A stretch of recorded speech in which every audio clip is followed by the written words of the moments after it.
Quer dizer que agora a Terra tem magos? Ah, magos? O que é real? Que mistérios estão além do alcance dos seus sentidos? Na raiz da existência, mente e matéria se encontram. Pensamentos moldam a realidade.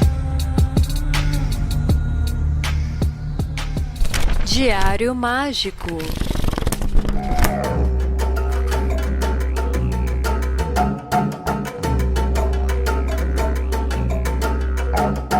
Aí sim, eu sou Rodrigo Vignoli, seu apresentador, e está começando agora mais um Diário Mágico. Mas calma, eu tô com essa voz só na apresentação. Bom, na sexta-feira agora vai ao ar o Páginas Abertas número 36.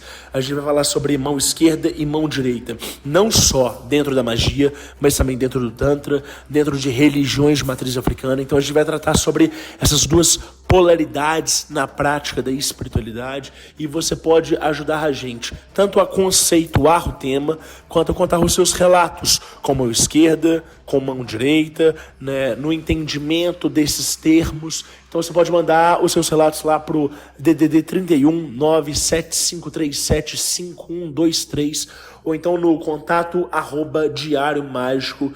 Qualquer relato vai ser muito bem-vindo.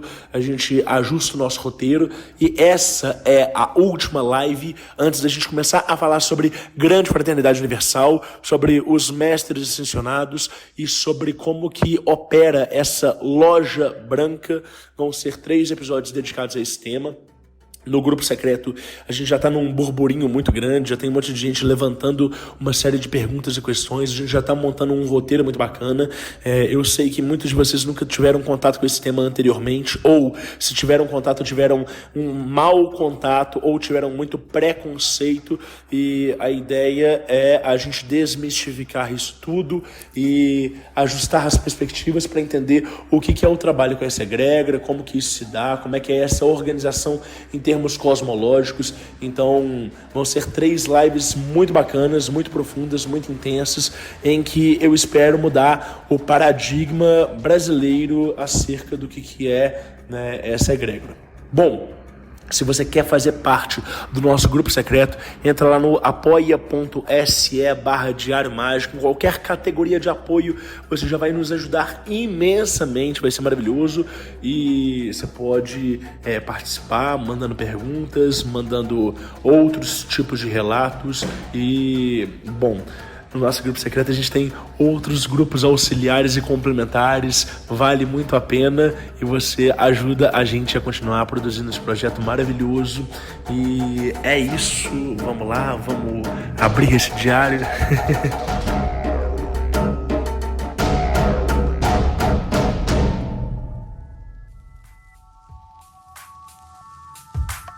Folhas brancas sem pautas para transbordar à vontade.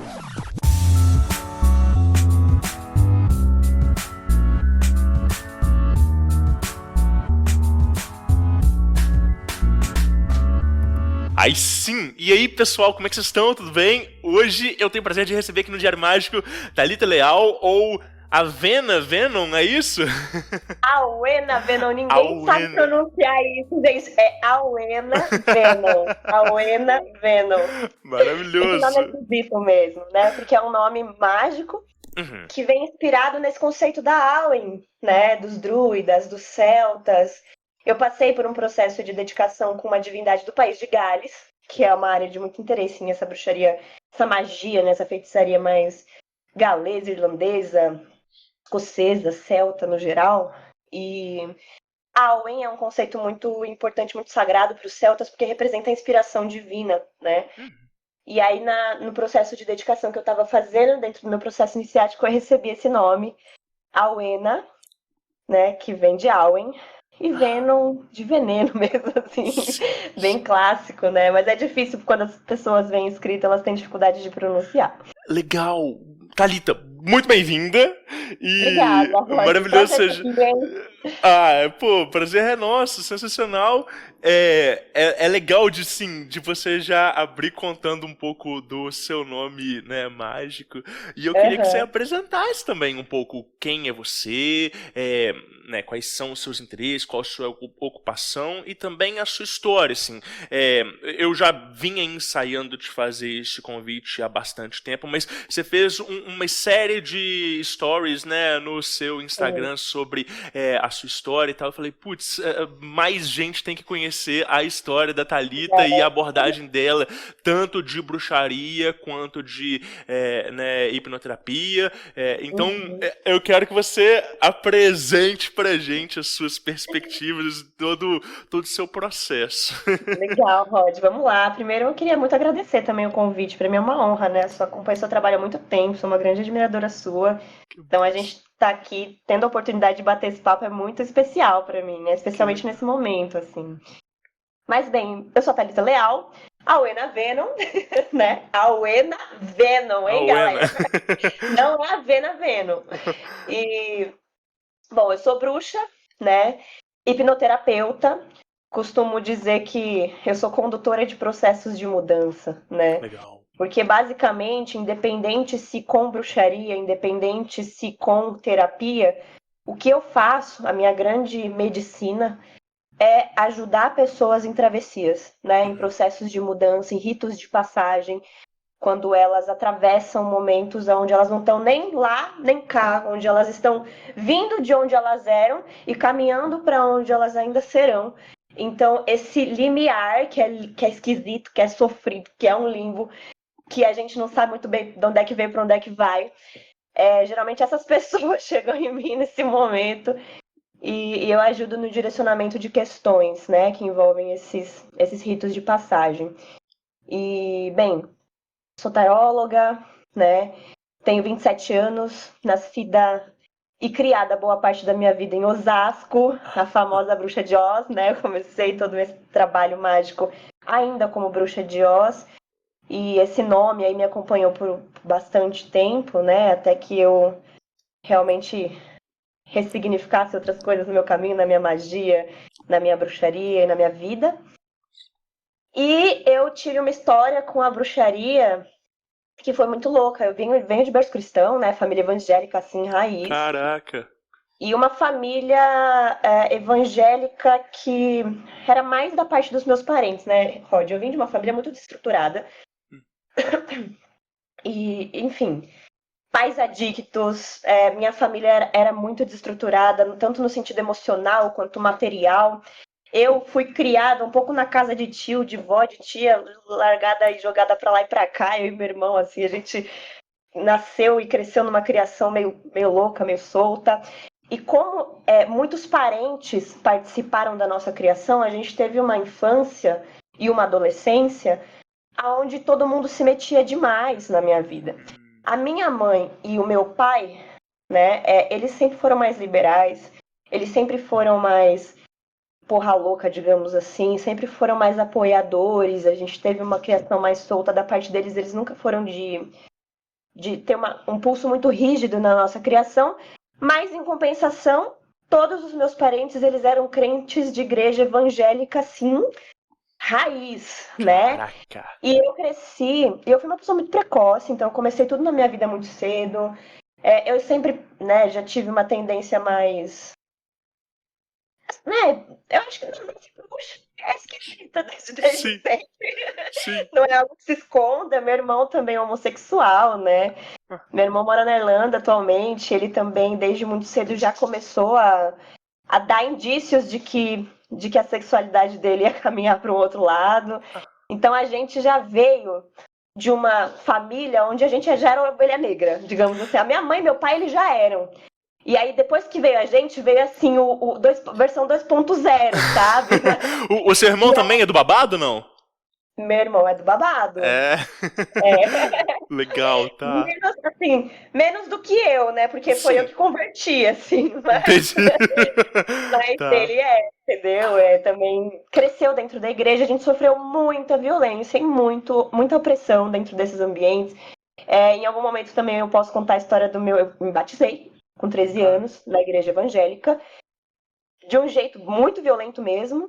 E aí a gente cresceu nessa estrutura onde tudo era coisa do diabo, onde tudo era tido como muito estranho, muito esquisito, muito condenável, né? Minha família fazia churrasco sem bebida, sabe? Assim, porque quem bebia ia pro inferno, então um negócio nesse nível. E aí, claro, obviamente, acho que como a maioria de nós, né, que cresceu dentro dessa estrutura, a gente acaba chegando num certo momento onde a gente cria autonomia e fala, meu, vou sair disso daqui, não faz o menor sentido pra mim. Tive minha fase ateia na adolescência, fui passear por outros caminhos, aprender sobre outras coisas. E aí, nesse processo, caminhei pela Umbanda, fui conhecer o budismo, fui conhecer ayahuasca, fui tomar ayahuasca no meio do mato, fui tomar ayahuasca com os chai, fiquei 5 anos num lugar tomando ayahuasca que nem doida, conhecendo medicinas e universalismo, e pra lá e pra cá, e aí estudando magia, e um pouco de cabala, e um pouco de anjo, e um pouco de santo, e um pouco de tudo, e aquela loucura de quando a gente encontra, né, esse território, a gente nem por onde caminhar, a gente vai bebendo um pouco de tudo. E aí, quando a bruxaria chegou na minha vida, ela foi arrebatadora, porque eu já tinha caminhado aqui, caminhado ali, tomado ayahuasca lá e feito todo um processo de conhecer coisas diferentes. Eu sempre fui muito conectada à espiritualidade, até que um dia eu fui participar de um ritual num lugar chamado Templo de Bruxaria Alquímica, né? Tá. Que era da Mayra, do Husky, que eram 2 sacerdotes da casa e tal.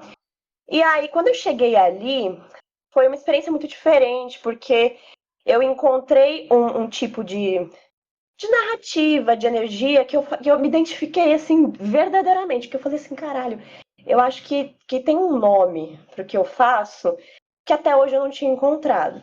E eu acho que a bruxaria talvez seja essa coisa que eu sinto que me contempla em maior escala, de um jeito mais completo, né?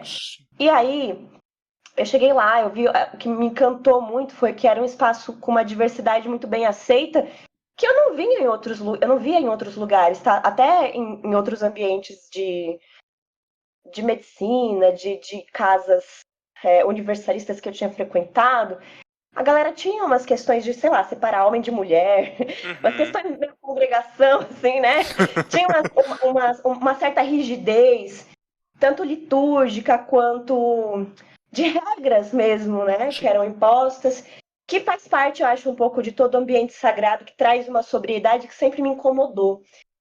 E aí, quando eu cheguei nesse espaço, eu conheci um tipo de magia que não tinha muito a ver com sobriedades e grandes seriedades e grandes cerimônias. Tinha muito mais a ver com êxtase, com bruxa dançando louca em volta de um caldeirão, gargalhando, fazendo barulho, sabe? E aí eu falei, caralho, esse aqui é o sagrado. Eu acho que meu sagrado tá mais por aí, nesse lugar de catarse, de êxtase, de soltar, de gargalhar alto, de poder chorar sem que ninguém venha pedir pra eu chorar baixinho. O que necessariamente em ambientes muito controlados, né? E uma diversidade muito grande de pessoas, de corpos, de sexualidades. Eu lembro que quando eu cheguei no templo pela primeira vez, tinha um casal gay sentado na minha frente, fofíssimos. Tinha um deitado no colo do outro, assim, sabe? E eles estavam num processo ali, os dois chorando e conversando baixinho. E eu olhei para aquela cena e eu me emocionei. Eu falei, eu nunca vi isso, assim, dentro de um ambiente onde isso pudesse ser tão bem aceito dentro de um ambiente sagrado, né? E, enfim, aí fui caminhando, entendi que a bruxaria era meu lugar, ela me arrebatou, eu falei, meu, eu quero fazer isso, quero estudar esse negócio e quero trabalhar com isso. Na época eu era artista, né? Vivi de arte por 6 anos na minha vida, de teatro. Me relacionei com um diretor de teatro, desde muito novinha, né? As artes fazem parte do meu caminho. E aí eu falei, quero largar isso aqui que eu tô fazendo e fazer uma transição, porque eu quero trabalhar com isso. Eu quero estudar bruxaria, eu quero poder atender as pessoas com oráculos, fui estudar tarô. E aí fui convidada para fazer parte dos treinamentos do templo. Fiquei com eles durante 7 anos estudando. Né? Passei por várias iniciações lá dentro, então foi um longo processo de desenvolvimento. dentro do processo que eles têm lá na tradição. E rompi ano passado, assim, foi ano passado, em setembro do ano passado, que eu saí de lá, justamente porque eu senti que minha bruxaria mudou. E aí as estruturas que também que cabiam naquele lugar já não cabiam mais em mim. E aí hoje eu tô fazendo outras coisas e passei por outros lugares, né?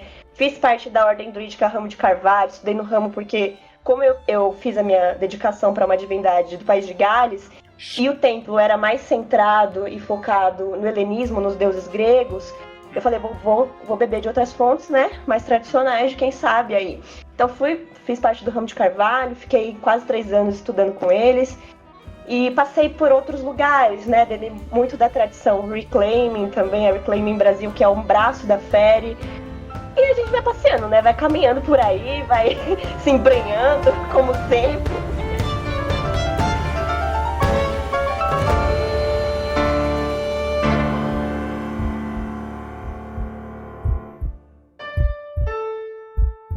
Não importa o que dizem a você, palavras e ideias podem mudar o mundo.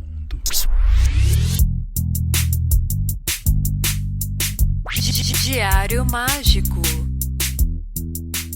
E da onde que vem essa identificação com o País de Gales, com essa divindade? Eu sei que não é a mesma coisa, mas assim, o seu irmão também, você falou que ele tá na Irlanda, né? Ele tá na É Irlanda. próximo, assim. Lá, é terra de Bridget, né? Terra de Darda. Terra desses grandes deuses aí que são pancélticos, né? É uma pegada, você acha que é familiar, que é ancestral, ou é uma parada eu não sua e sei. você influenciou ele?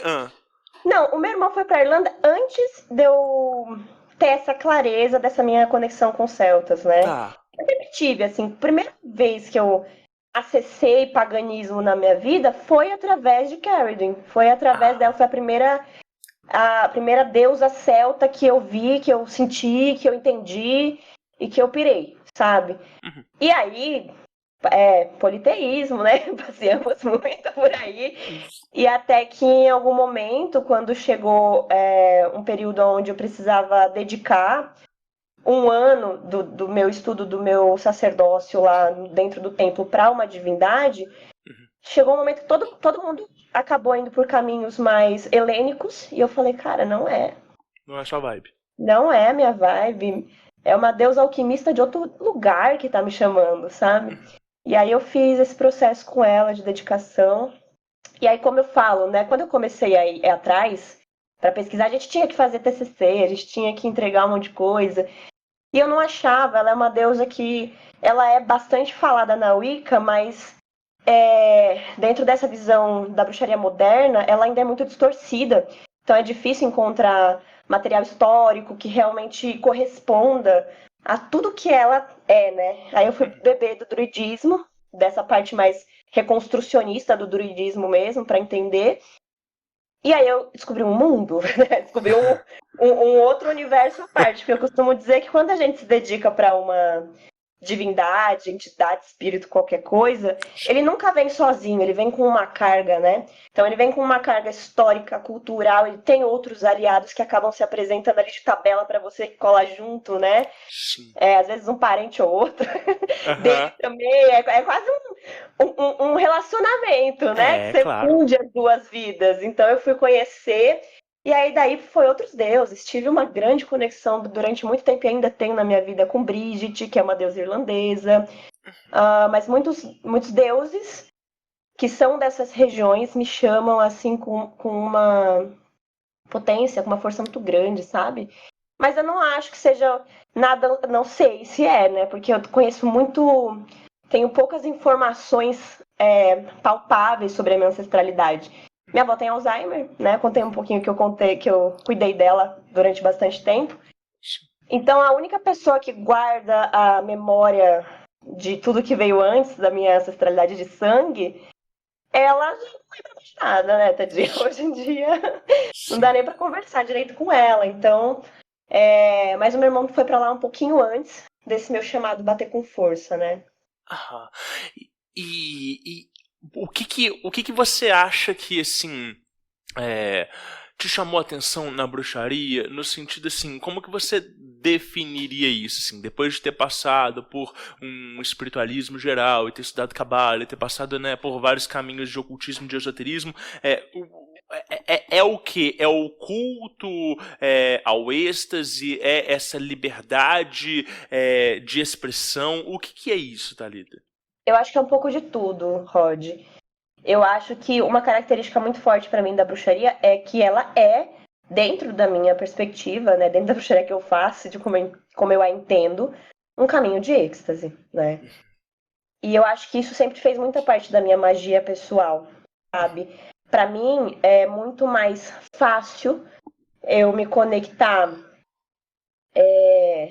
dançando e enlouquecida, nua em volta de uma fogueira, do que sentada em posição de yoga e meditação profunda, sabe? É o meu jeito, foi a maneira como eu entendi que o meu sagrado se movimentava, né? E eu entendi que também a minha bruxaria, ela é um pouco... Eu não sei se todas as bruxarias são assim, mas a minha é. Ela é um pouco rebelde mesmo, ela é um pouco estranha, ela é um pouco torta, ela é imperfeita, ela é contraditória, ela erra pra caralho, sabe? E eu não tenho reputação a zelar mesmo, acho que o erro, ele é libertador. Eu acho que eu faço bruxaria pra poder errar, entendeu? Pra poder me permitir ao erro e da experimentação mesmo, sabe? Então tem muito desse lugar de que a bruxaria me proporciona uma certa liberdade de caminho mágico que eu não encontrei em outros lugares. E a maneira como eu fui tecendo, né, assim, dentro da minha prática, existem muitas influências. Tem influência do druidismo, tem influência da bruxaria, tem influência da alquimia, tem influência da cabala, tem um monte de coisa, né? Mas eu acho que pegando tudo o que eu aprendi, jogando no meu caldeirão, hoje o nome que eu costumo dar pra isso, eu falo, eu sou uma bruxa carniceira. Eu não sou uma bruxa, sei lá, não é qualquer outra bruxaria que eu faço. Por quê? Porque de tudo que eu aprendi, me sobrou a carcaça. Eu nunca fiquei com a carne inteira, entendeu? Eu sempre caminhei. No fundo, peguei o que me fazia sentido e fui desenvolvendo a minha arte, né? Embora eu tenha passado por um monte de tradição, por um monte de caminho de ordens mais rígidas e organizadas, digamos assim, né? Eu fico com a impressão de que as pessoas que fazem um trabalho mais compromissado com a bruxaria, elas não desvestem o personagem, então você se torna de fato bruxa integralmente. É diferente, por exemplo, daquelas pessoas que são magistas cerimoniais ou são dedicados a uma tradição, sei lá, hermética e etc e tal, que por mais que a pessoa fale assim, eu sou mago em tempo integral, então, eu sou feiticeiro, mas dentro daquele quadrado no templo ali, né? E aí é engraçado aquela coisa de tipo assim, porque na hora que eu visto o meu hobby, eu tô vestindo a minha persona mágica. Parece que, né, quando você tá num processo de bruxaria e quando você se identifica dessa forma, não tem essa de vestir ou tirar o hobby. Você é aquilo dali integralmente o tempo todo. Eu acho que isso tem vantagens e tem desvantagens também, né? Mas e aí, o que você acha disso? Cara, eu tive essa conversa essa semana com uma pessoa, que é uma pessoa que tava me conhecendo e não é desse universo. Definitivamente ela me acha muito esquisita. E aí essa pessoa veio até a minha casa e ela viu a minha casa, né? As minhas coisas e tal. Ela ficou, tipo, super intrigadíssima. E ela falou assim, me diga uma coisa... o macumbeiro, ele vai na gira, sei lá, todo fim de semana. O católico, ele vai na missa, o evangélico vai pra igreja. O que você faz? Assim, você tem um dia da semana que você vai até um lugar, que você faz um culto, que você pratica a sua religião? Essa foi a pergunta que me fizeram. E aí eu fiquei intrigadíssima, né, com essa pergunta. Porque aí eu entendi porque a pessoa me perguntou isso, porque na cabeça dela ela tava buscando comparações para poder nomear melhor o que eu faço, entender e compreender. E aí eu falei para ela, assim, olha, o que eu faço não é a minha religião, é a minha cultura. Legal. E isso é diferente, por quê? Porque não é como se eu fosse uma pessoa, sei lá, da Umbanda que tem uma vida normal e aí de final de semana eu vou e pratico a minha religião, eu vou num terreiro, eu vou numa gira, sei lá. É diferente. A minha bruxaria, ela tá aqui 24 horas, ela é a linguagem que eu aprendi a falar, ela é a maneira pela qual eu percebo o mundo, ela atravessa camadas políticas e sociais de quem eu sou, ela conversa com os meus princípios ideológicos e ela Legal. também é uma prática espiritual, mas ela não é apenas uma prática espiritual, ela perpassa muitas camadas de quem eu sou, e isso, Rod, foi uma questão de muita dor na minha vida, porque esse estigma da bruxa, dependendo do ambiente que você frequenta, ele pesa, sabe? Sim. Quando você é mulher, quando você sofre com machismo.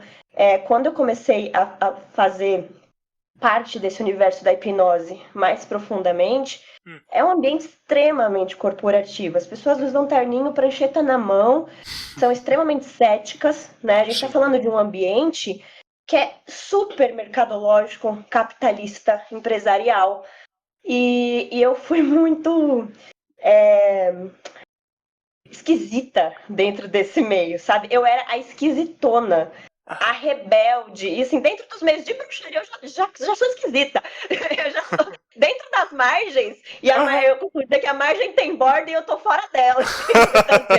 E aí, dentro desses ambientes que são mais normais, digamos assim, eu era, assim, a coisa mais estranha do mundo. E eu sofri muita incompreensão. E eu tentei muito me encaixar.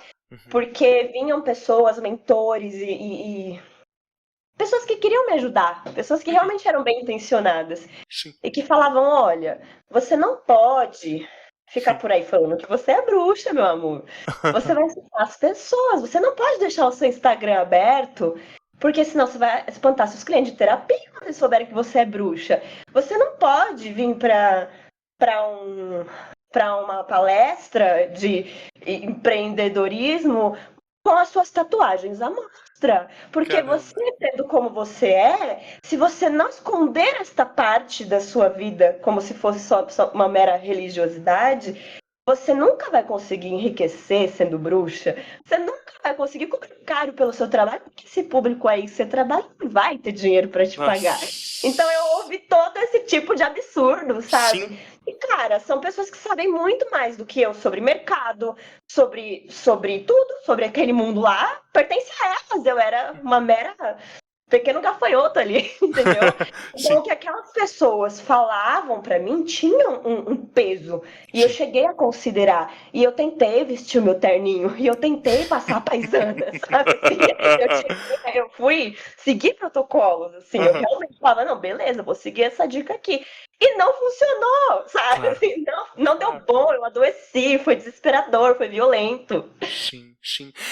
É um ambiente que me causa muita repulsa. E da mesma forma que o ambiente, assim, é muito tilelê e muito solto, e, né, gratiluz, e né, todo mundo se ama e tal, também é um ambiente que me causa muita repulsa.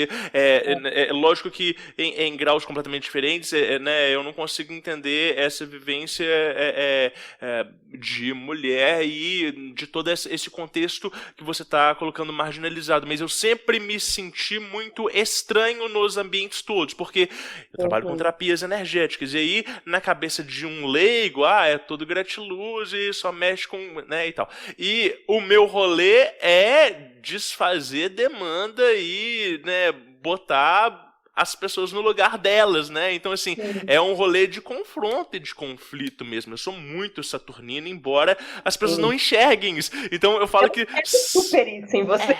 Legal, que legal. Saturnino, assim, sempre achei. Eu falo com as pessoas que quem só me conhece pelo sorriso nunca me levou a sério, de fato, né?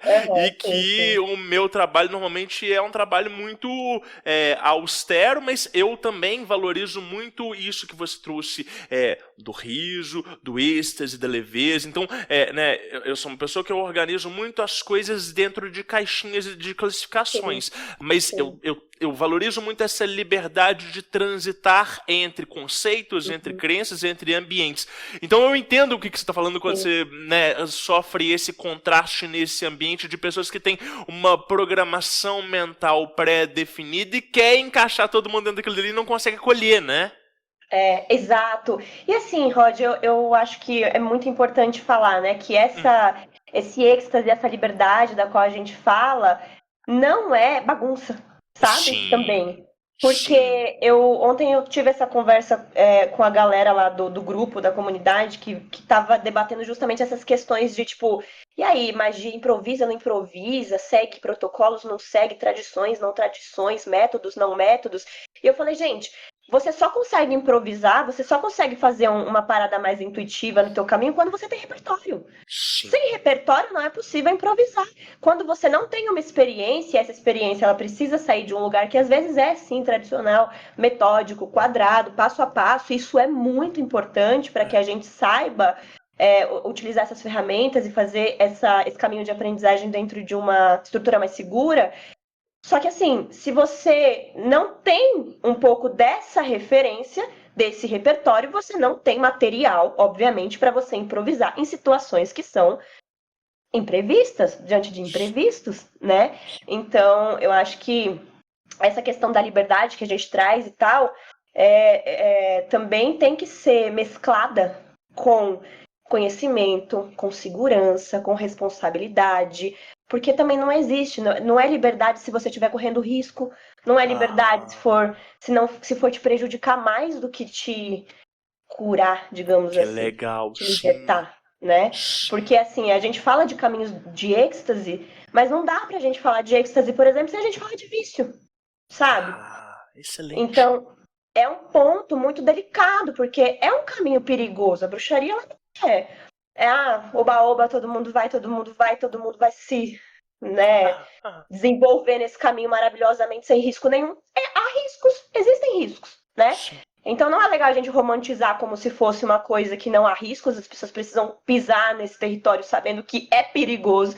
E justamente por isso elas precisam estar amparadas, para que elas pisem nesse território perigoso, bem amparadas, armadas, com as armas certas. Você vai pro meio de uma floresta escura, você vai colocar uma botina no pé, você vai levar um casaco, você vai levar um facão, você vai levar uma lanterna, você vai levar comida na mochila, você não vai pelado, entende?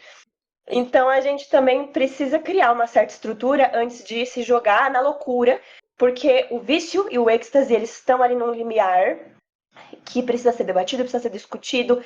Eu sou hipnoterapeuta, eu atendo muitos casos de vício, sabe? E a minha abordagem, por exemplo, com vício, ela nunca é uma abordagem diferente da maioria dos terapeutas que eu conheço, que é nesse lugar de shame, né? De vergonha. Vício é ruim, é feio, é podre, é sujo, não pode. Por quê? Porque a pessoa que ela tá com alguma questão, ela já se sente muito culpada, muito envergonhada. Sim. Então a gente precisa trazer para um lugar de tipo assim, olha, isso que você tá fazendo, isso aqui que você tá mexendo, existe um poder nessa substância. Essa substância, ela precisa ter um outro entendimento de que aquilo não precisa ser excluído, exorcizado, né, da vida dela, assim, de um jeito rígido, porque é uma substância, caminho dos venenos é isso, a gente precisa entender o que aquela substância traz, por que ela chegou naquela substância, qual que é o espírito daquela substância, que tipo de espírito ela acessa através daquilo, e conseguir trazer ressignificações a respeito de uma elaboração desse eixo, né, vício, êxtase, que precisa ser conversado, assim como muitas outras coisas, porque a gente toca em assuntos que são tabus, né, na bruxaria. Legal.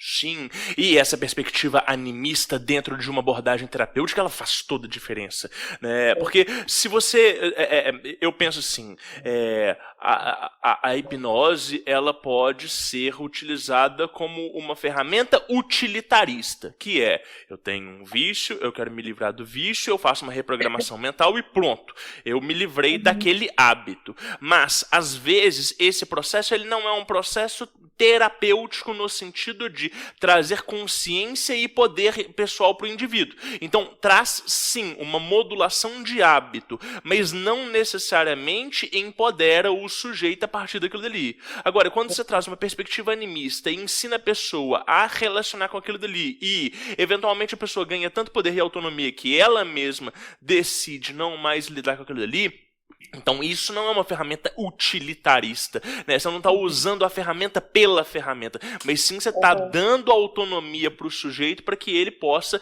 trabalhar sobre si mesmo. E acho que isso é muito legal. Então, né, trazendo dentro da comparação, né, eu olho muito na perspectiva energética, da mesma forma, Thalita. Eu tenho muito pouco intenção de, tipo, resolver o problema da pessoa, mas muito mais de dar ferramentas para a pessoa conseguir resolver aquilo dali, e não só resolver, mas entender aquele contexto e poder, né? E é muito psicopedagógico o processo psicoeducativo, digamos assim, o processo de hipnoterapia, né? Porque uma coisa é o cliente chegar até mim com uma questão de vício, a gente resolver o vício, e ele falar, nossa, não quero nunca mais chegar perto disso aqui, morrer de medo, e não pode ouvir falar, e desenvolver quase que uma fobia sobre a substância, né? E aí vira um lugar de demonização também. Sim. E tudo que é demonizado cai em patologia, né? Porque aí a gente tira de um lugar de dependência e vai para um lugar de temor. E aí eu procuro caminhos onde a gente encontra ressignificações de, olha, você pode desenvolver outras relações com essa substância que não precisa ser nem de dependência, nem de temor. Sim, né? Sim. Mas como é que foi essa adequação de todo esse universo clássico e sóbrio, né, para dentro dessa perspectiva exata? Porque você falou que teve um momento que você né, tentou buscar uma outra persona para conduzir as duas coisas simultaneamente. Não deu certo. Não deu certo. E aí? E para encaixar isso dentro do seu trabalho, como é que você mudou essas perspectivas? E como que, sei lá, mentores ou pessoas que te acompanham dentro desse universo enxergaram essa adequação que você tem feito? Olha, eu tive, assim, muito apoio, muita ajuda, tá? As pessoas, elas... Porque, assim, Rod, modéstia à parte, eu sou uma ótima terapeuta, entende? Ainda que eu seja uma bruxa louca distante desses meios, né, comuns e que eu não vista um terninho, eu tenho muita confiança no meu trabalho. Eu estudo hipnose desde os meus 19 anos, sabe? E assim, eu conheci a hipnose através de um grande amigo meu que eu conheço há 10 anos. Então, além de ter feito muitas formações com ele, eu também trocava muito nessa amizade, nesses meios, nessas pessoas. Então, eu vivi nesse meio durante muito tempo e aprendendo muita coisa, né? Nesses lugares mais soltos, mais íntimos, né? Da vida. E aí, quando eu fui pro mercado mesmo e falei, pô, vou trabalhar com isso e tal, precisei muito de ajuda. Comecei a estagiar numa clínica que já foi a clínica do próprio mentor que eu tinha, que me desenvolveu. E aí eu tinha 2 mentores que eram sócios da empresa onde eu fazia treinamento. Trabalhei com eles também. E aí era muito engraçado, porque um deles tinha uma abordagem de olhar de mercado que falava assim, olha, bota o terninho, fecha seu Instagram, troca seu posicionamento, segura tua onda, para de ser doida, porque senão você não vai conseguir ganhar dinheiro, você não vai conseguir chegar no público high ticket, não sei o que, beleza. E o outro também era uma pessoa que manja muito de mercado, tem um grande nome aí, que é o Rafael Baltres, que era Fernando Colélio Baltres, que o Fernando, ele tinha uma abordagem assim, mas olha, segura a onda, não, veja bem, cuidado. E o Bal, ele era doido, ele falava assim, você tem que chegar numa palestra que tem aquelas hipnoterapeuta coxinha lá de terninho. Você tem que chegar com chapéu de bruxa. Legal. Olhando, rodando sua saia. Porque ainda que não compreenda o seu trabalho, ninguém vai esquecer teu nome. O povo vai falar aquela hipnoterapeuta louca lá, a bruxa. E aí ele falou assim, o seu diferencial é ser uma bruxa no mercado de hipnose, porque ele era mágico, né? E ele também sofreu bastante esse preconceito. E ser uma hipnoterapeuta no mercado de bruxaria, porque, veja bem, quando eu cheguei no meu rolê lá, que eu era só bruxa, de repente eu apareci trabalhando com a hipnose e as pessoas têm pouquíssima clareza do que se trata de fato. Sim. As pessoas acharam que era, sei lá, uma coisa meio coaching, que eu tava abordagem meio esquisita lá, que agora eu tinha virado coaching, que tinha alguma terapia esquisita, suspeita e duvidosa que eu tava fazendo, de reprogramação mental e que não sei o que lá. Pouquíssima informação, né? Então eu sofri preconceito, eu sofri esse descarte nas duas coisas, porque a hipnose no meio da bruxaria ninguém vem. E a bruxaria também, eu ser uma bruxa no meio da hipnose era terrível. Então foi difícil integrar. Foi muita ajuda de Hermes aqui, ó, comigo, pra conseguir fazer essa integração. Porque o que eu comecei a entender, que realmente, e eu procurei muitas referências, eu falei, pô, será que tem alguém fazendo algo parecido comigo? Será que tem alguém que eu possa procurar, que eu possa me inspirar, que faça uma coisa e que faça outra e que consiga harmonizar de um jeito legal essa integração, sabe? Não sabia o que fazer. E aí eu cacei, entendi que não. Entendi que eu era a primeira pessoa. E aí eu falei, cara, eu sou a primeira bruxa hipnoterapeuta do Brasil. O que eu faço com isso? Que merda. Não sei o que fazer com isso. Vou ter que pavimentar esse caminho, não tem outros. Porque pra mim, Rod, as duas coisas são muito... Elas, embora sejam coisas diferentes, caralho, conhecer a hipnose mudou a qualidade da minha magia. Legal. Eu tenho muito com paradigma mental. Né? Então, assim, eu sei a importância e o papel que a mente tem na realização de um trabalho mágico. E a hipnose, ela é uma ferramenta que a gente chama de psicoterapia breve. Ela potencializa, né?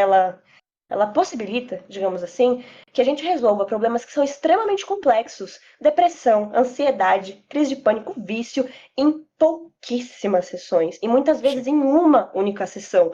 Literalmente, é você ter um método onde você vira uma chave na cabeça da pessoa e, de repente, muda um hábito, um comportamento, uma crença, um sintoma, que às vezes ela ficou aprisionada durante 10 anos da vida dela. E eu consigo fazer isso, muitas vezes, em uma sessão. A maioria dos meus clientes não precisam de segunda, de terceira, exceto em caso de vício. Vício, a gente precisa, por exemplo, tratar o vício mais a abstinência numa segunda ou terceira sessão, porque caso de vício tem um processo de desmame. Outros casos, a maioria dos meus clientes não precisam de mais de uma sessão para resolverem o problema deles, sabe? Então, assim, a hipnose clássica, diferente de outras abordagens como hipnose ericksoniana e tal, e aí é a minha vantagem, porque eu gosto de método, eu gosto dessa estrutura, só que eu gosto de pegar essa estrutura e dar a minha cara para ela, entende? Foi o que eu tive dificuldade de fazer, mas eu acabei conseguindo. E aí, a abordagem da hipnose clássica, ela é uma abordagem que tem possível mensurar.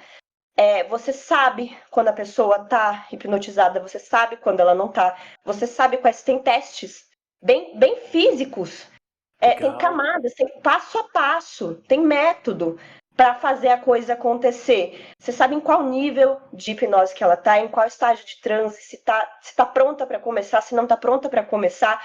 Não levo cliente para poltrona se o cliente não tiver pronto, não tiver clareza suficiente do tipo de tratamento que a gente vai fazer. Então, existem vários métodos, e diferente da hipnose ericksoniana, que às vezes é um pouco mais solta e que você não tem muito como mensurar, porque a gente está falando de terapia, né? Sim. E a gente tá falando de ser humano, subjetivo do subjetivo, né? Mas eu ter caído nesse universo da hipnose clássica, que foi desafiador, mas que também foi incrível, hoje eu sou a pessoa que defende a abordagem da hipnose clássica, entendeu? Legal! Por quê? Porque ela possibilita alguns hacks, né? De consciência, de inconsciente, de emocional, que poucas terapias têm. E que se o cliente estiver realmente disposto a passar pelo processo, porque quem muda é ele, né? Eu falo que eu não mudo a vida de ninguém. Toda transformação depende da pessoa que está vivenciando a transformação. Mas se o cliente segue aquele passo a passo certinho, a possibilidade de dar errado é quase nula, sabe? Então tem um mapa na mão. É por aqui, ó. Eu te apresento o mapa. Esse mapa tem seus desafios, vai ter trava no meio do caminho, você vai ter que lidar com questões difíceis, você vai ter que renunciar a coisas difíceis, você vai ter que fazer escolhas, você vai ter que estar 100% comprometido. Se você tiver esses requisitos, eu posso te levar para a poltrona. Se você não tiver, você não está pronto. Por quê? Porque você não vai ter resultado e eu não posso cobrar isso de você. Eu não posso cobrar grana para fazer um negócio que você não tá pronto, porque se você não fizer desse jeito, não vai ter resultado. E cliente que não tem resultado, para mim, não me interessa. Entende também? Sim. Então, é apresentar uma solução para a pessoa e ver o quanto aquela pessoa está disposta a pagar esse preço dessa solução. De arcar com essa solução, que vai envolver desafios e protocolos e coisas na vida dela que serão desafiadoras, mas que eu tô lá para ajudar, que eu tô lá para direcionar, que vai dar certo. Por mais que envolva todo um processo de medo, né, no processo de será que eu consigo? Será que eu vou dar conta? Não sei se vou ser capaz. O meu papel é de direcionamento. Eu sou Hecate com a tocha na mão iluminando o caminho, mas quem tem que seguir o caminho é a pessoa, né? Legal. Então, nesse processo, o que eu entendi? Quando a gente vai fazer um trabalho mágico, por exemplo, hoje, conhecendo o que eu conheço sobre hipnose, eu sei o quanto a gente precisa ter uma intenção bem definida, quanto a gente precisa estar com todas as nossas partes alinhadas naquele intento antes de acender uma vela, que eram coisas que antes eu não sabia, né? Ou até sabia, mas eu não sabia como conseguir definir essa intenção, definir uma direção para a tua mente, definir um comportamento que pode te auxiliar na qualidade da tua magia, que vai aumentar e ampliar suas vias de manifestação para mudar a realidade da maneira como você quer e para mudar você mesmo. Porque toda a realidade começa sendo mudada de dentro para fora, né? Então, acho que... Cara, que legal. E assim, mesmo para quem, por exemplo, não vá trabalhar com hipnose, etc e tal, é um conhecimento que ele é muito válido e que ele é muito interessante se ter. Cara, eu comecei, Rod, o primeiro curso de hipnose que eu fiz na vida foi um curso de auto-hipnose.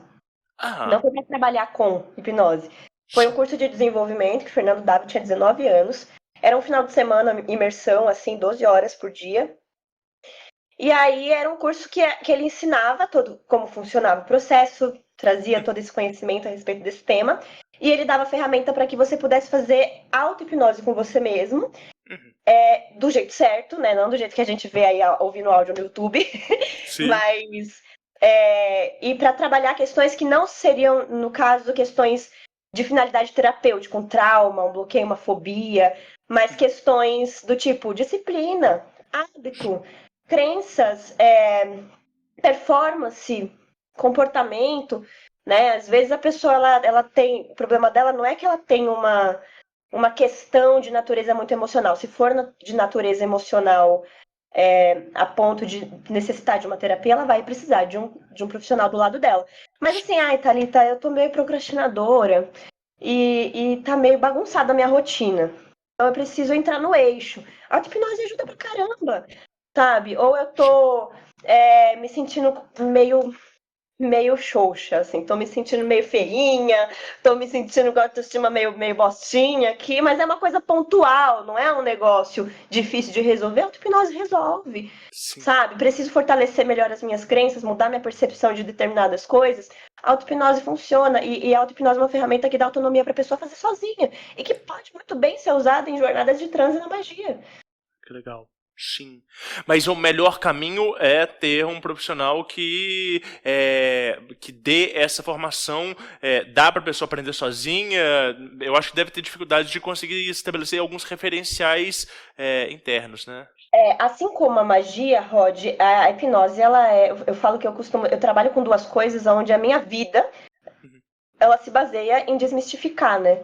Tanto bruxaria quanto hipnose, porque são dois temas extremamente distorcidos e romantizados, e as pessoas têm fantasias inúmeras a respeito disso na cabeça delas. Sim. Então, quando eu falo hipnose, eu já me preparo para uma série de piadinhas e perguntinhas e coisas que não correspondem à nossa realidade, mas que Hollywood enfiou na cabeça do povo, né? Então a galera já acha que é alguém balançando o reloginho na tua cara, controlando sua mente, te lobotomizando, sei lá que porra que eles acham. Mas não tem nada disso. Então eu tenho que passar por toda uma série de perguntas de desmistificar o que de fato a hipnose que não tem nada a ver com isso que vocês estão imaginando, para que a gente possa começar a falar disso com seriedade.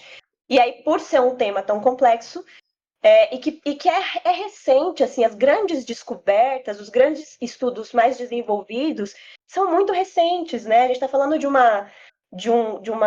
um assunto que a faculdade de psicologia não ensina, a graduação de psicologia não fala sobre hipnose porque pararam em Freud, como se toda a arte da hipnose dependesse dele. E ele foi um dos percussores, nem foi o percussor, tá? Então não começou com Freud, muito menos parou nele.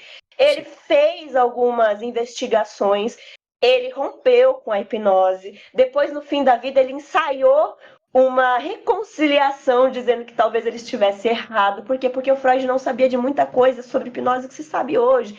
Então tem muito estigma nisso, né? Porque a gente pega referências do passado e a gente não entende que outros pesquisadores fantásticos vieram, que outros percussores vieram depois dele, pavimentaram caminhos, entenderam que essa arte era muito mais do que se imagina.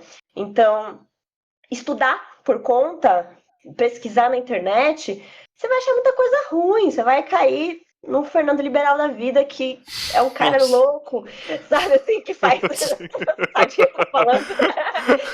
Que faz uns... sabe, assim, que é duvidoso. Então, e aí a gente vê o Fernando Liberal da vida e a gente acha que hipnose é aquilo, e não necessariamente, sabe? Você pode usar daquele jeito também, mas tem muito mais sobre isso. Então, buscar pessoas confiáveis, assim como na bruxaria e na magia, é importante, né?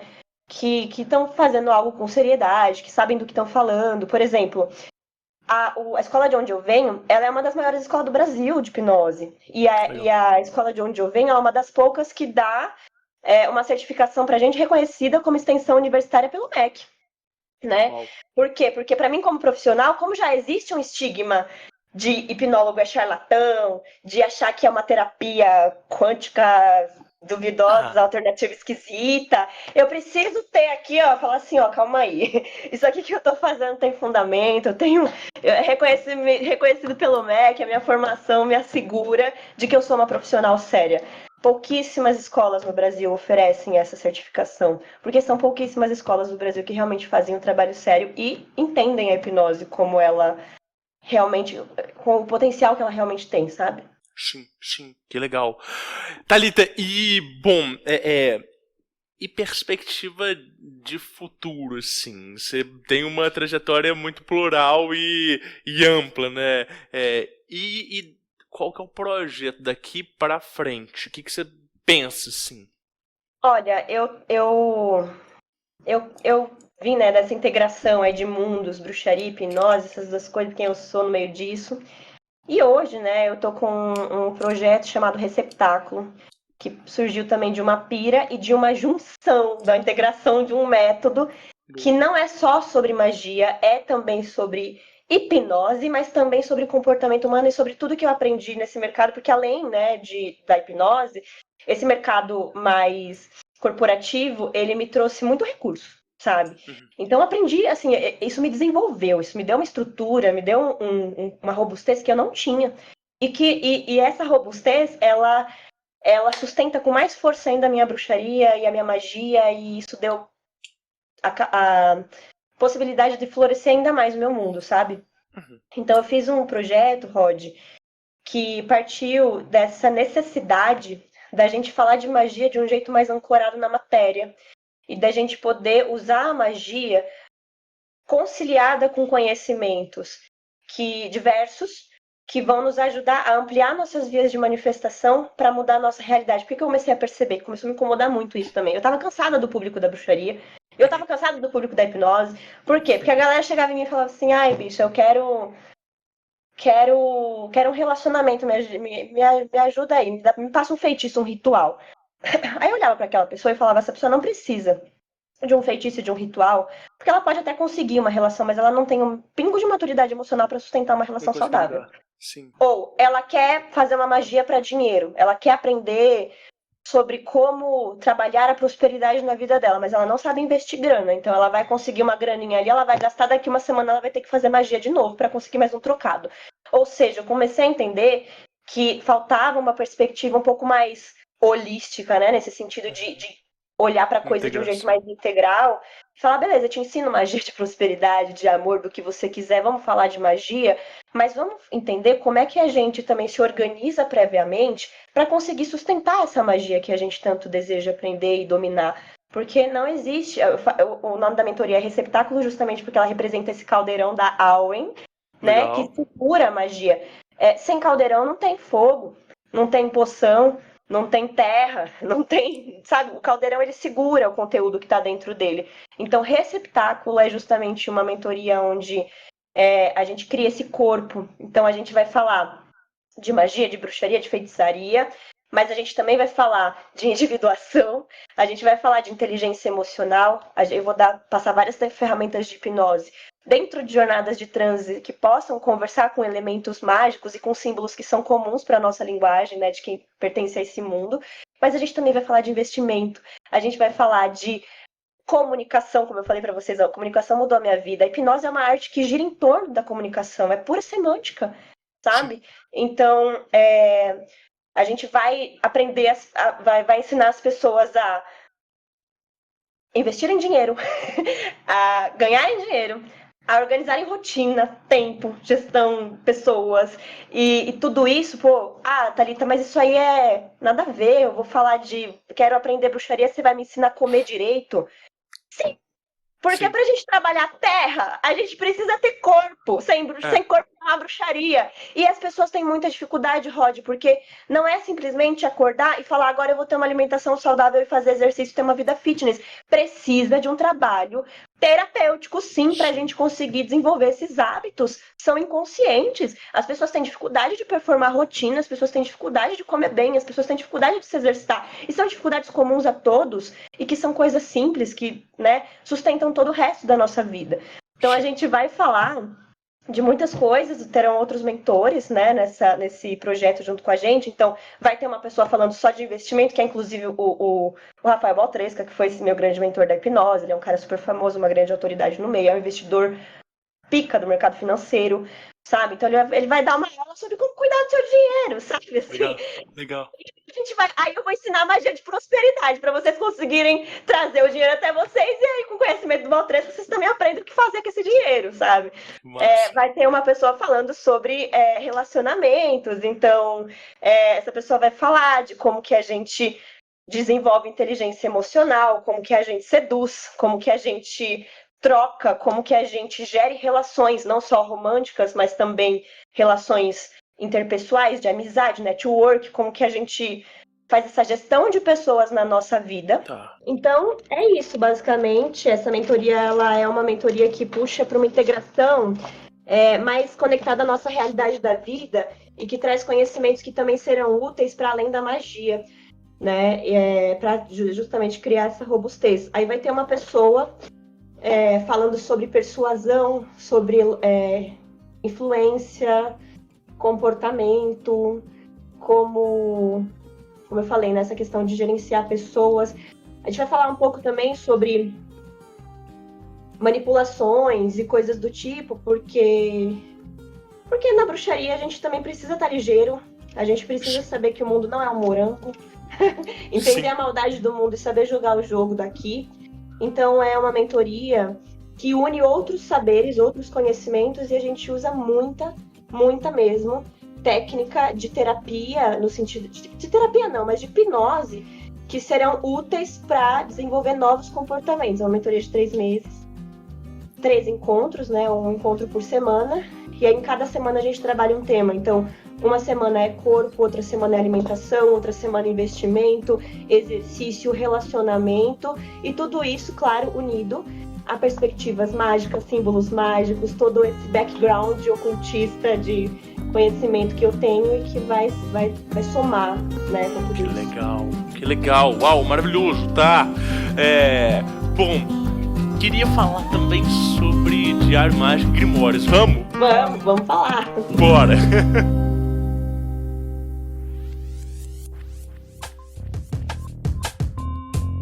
Através do Diário Mágico, o futuro degusta o passado.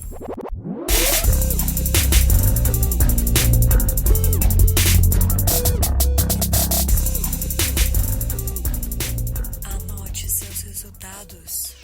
Ô, Thalita, como é que é essa prática na sua vida? Assim, ela surge quando você começa a trabalhar com bruxaria, ou ela é muito prévia? Você ainda anota resultados? Como é que é isso, assim? Rod, eu anoto tudo. Porque a minha memória, ela é uma bosta. Na minha também, E infelizmente. especialmente em processos mágicos, porque muita coisa do que eu recebo de canalização, de insight, de coisas que acontecem, Sim. não dá para conversar com muita gente sobre isso, então, assim, É. tem pessoas da minha confiança com quem eu troco sobre determinados processos, tá? Uhum. Agora, tem coisas que eu falo, meu, isso aqui é só meu. Isso aqui eu vou precisar anotar, porque eu vou precisar daqui uma semana entender o que complementa esse jogo, né?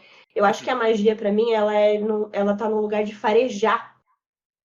Então, esse farejamento, ele nem sempre vem o download pronto, Aham. sabe? Ele vem assim, um sonho hoje, aí eu vou lá, anoto, e falo assim, pô, isso aqui pode ser importante, não faço ideia do que significa. Só que daqui uma semana, me acontece uma sincronicidade bizarra, ou algum efeito de alguma magia que eu fiz, que conecta completamente com o sonho da semana passada. Sim. E aí, depois, quando eu faço esse processo de olhar o todo, isso me dá uma compreensão de um trabalho mágico, ou de um feitiço que foi traçado, sei lá, está sendo traçado há 6 meses, está reverberando há 6 meses. E eu preciso anotar, porque senão não tem esse controle, né? Então é o meu jeito de mensurar. Boa. Mas eu anoto tudo e também por quê? Porque quando eu recebo muitas das coisas, eu tô num processo de êxtase muito intenso. Às vezes eu tô chapada, entende? Aham. Às vezes eu tô assim, mais pra lá do que pra cá. Então, se eu não anotar, eu não vou lembrar. E Sim. são importantes, são símbolos e coisas que acontecem, e momentos de vida, né, que acontecem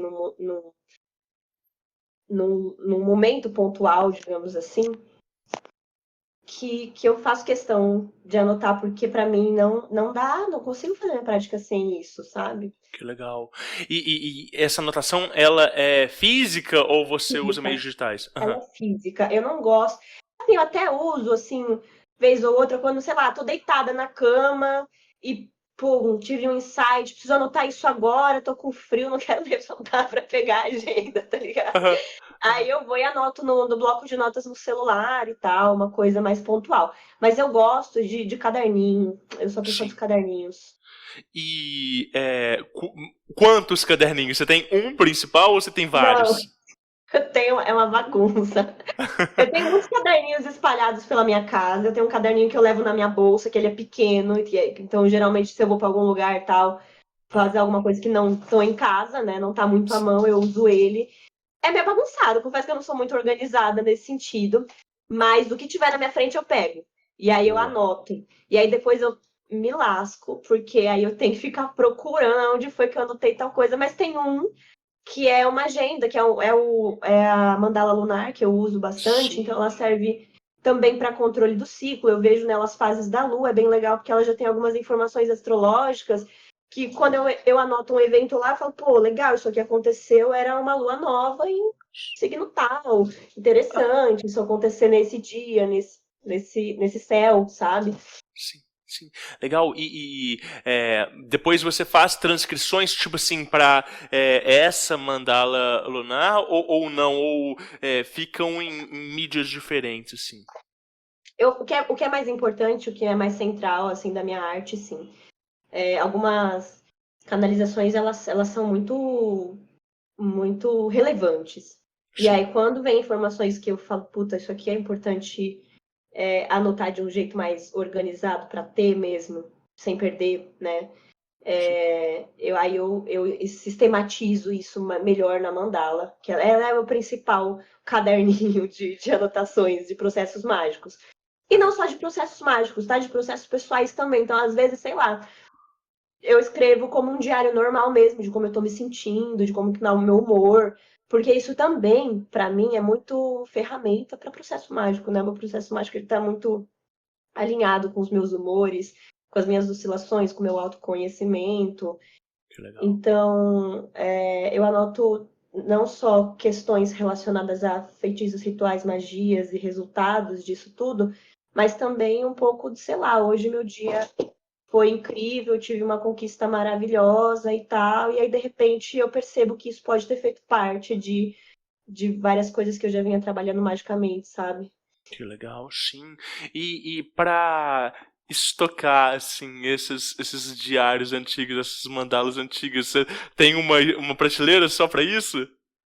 Eu tenho a minha mesa, né? A minha mesa de trabalho aqui, onde eu tô sentada, ela tem várias prateleiras embaixo dela, na perninha dela, né?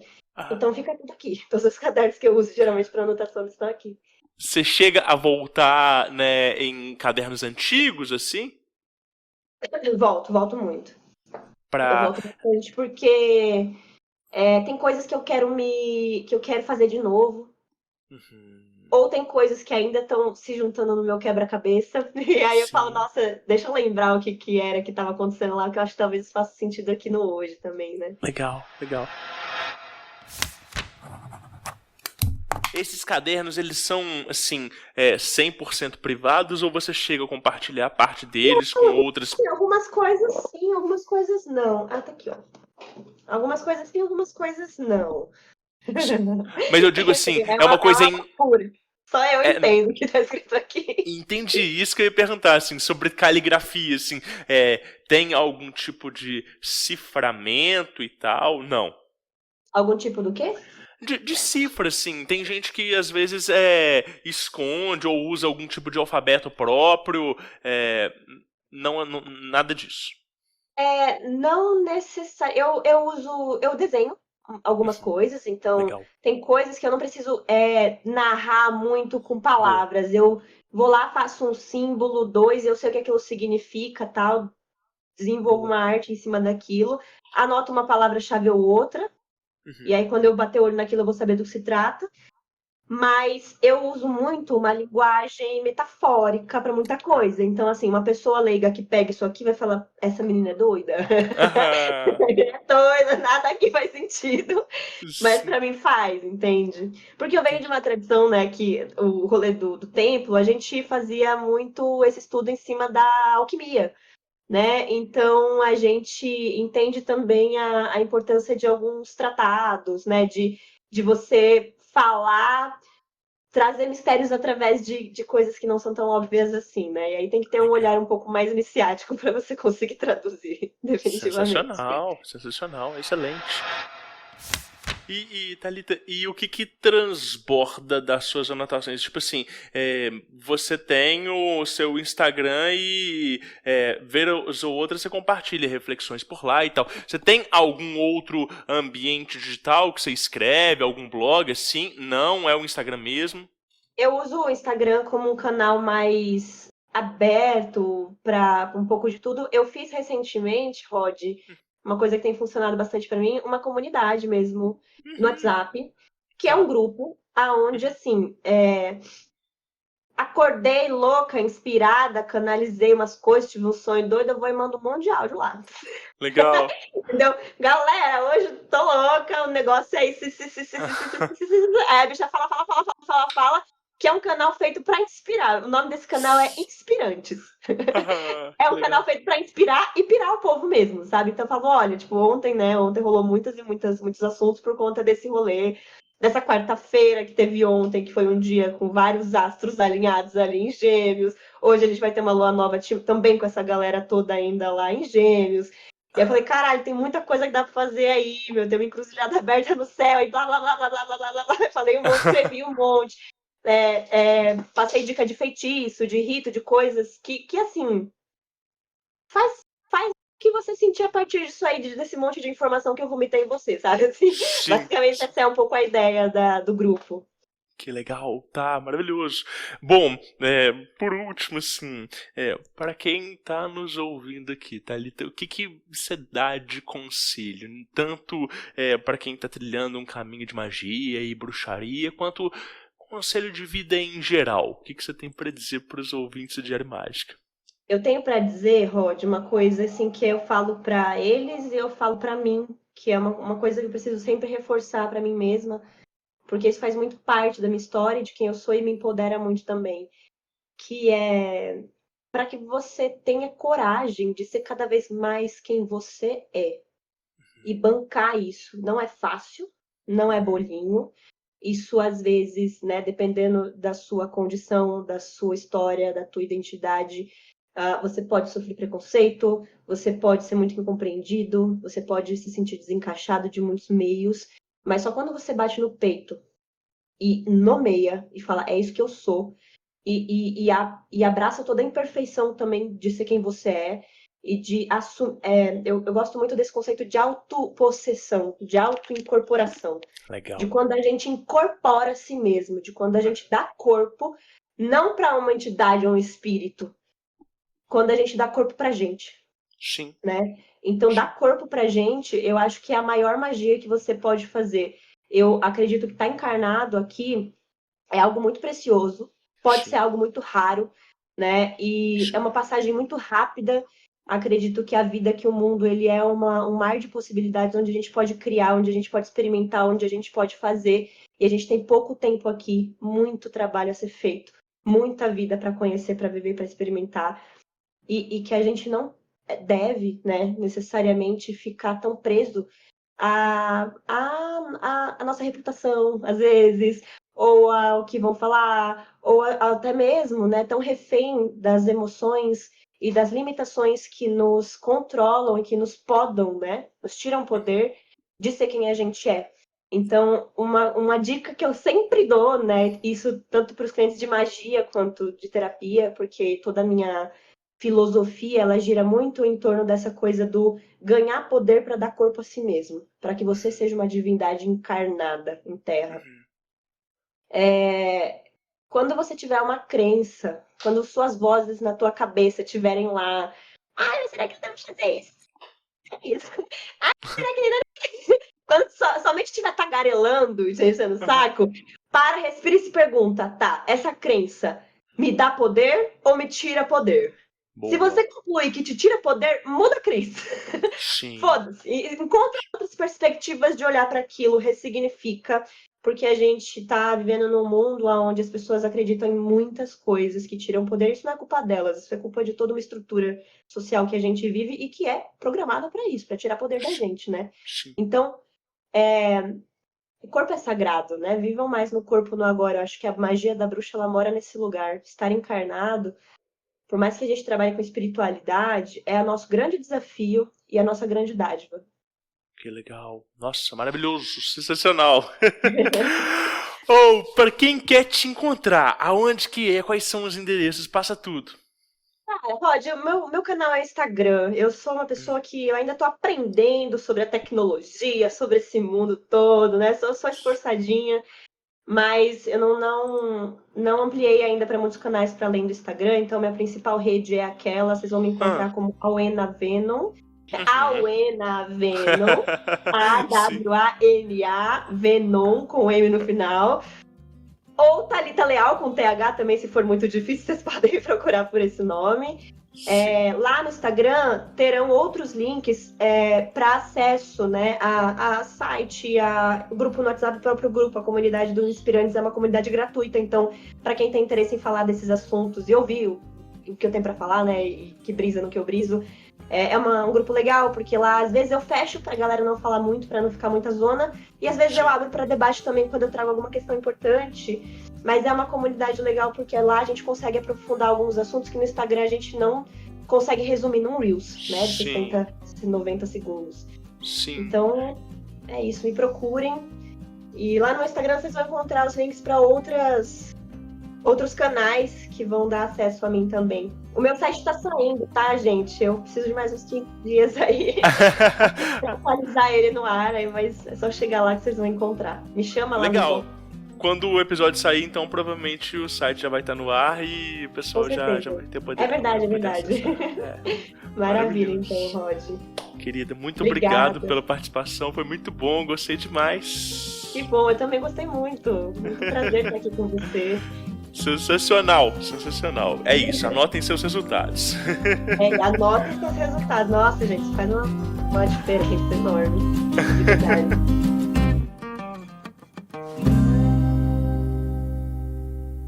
Aí sim, espero que você tenha gostado demais desse episódio do Diário Mágico. A Thalita tem uma história muito interessante, muito visceral. É legal de poder acompanhar a trajetória de pessoas mais próximas da gente e entender todas as reviravoltas, entender como que elas configuram, né, o trabalho delas no mundo.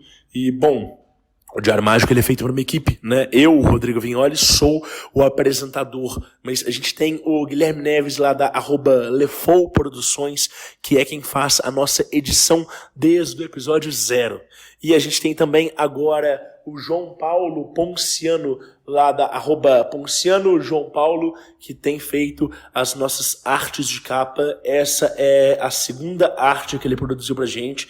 Ele é o terceiro artista que passa aqui pelo Diário Mágico, e é legal pensar que as capas do Diário Mágico são uma galeria de artes, né, da espiritualidade, do ocultismo, que ilustram bem as várias histórias e aventuras que a gente ouve em cada um dos episódios. Então é isso, sigam eles, sigam o @Diário Mágico e continue conosco anotando os seus resultados. Lefou Podcasts.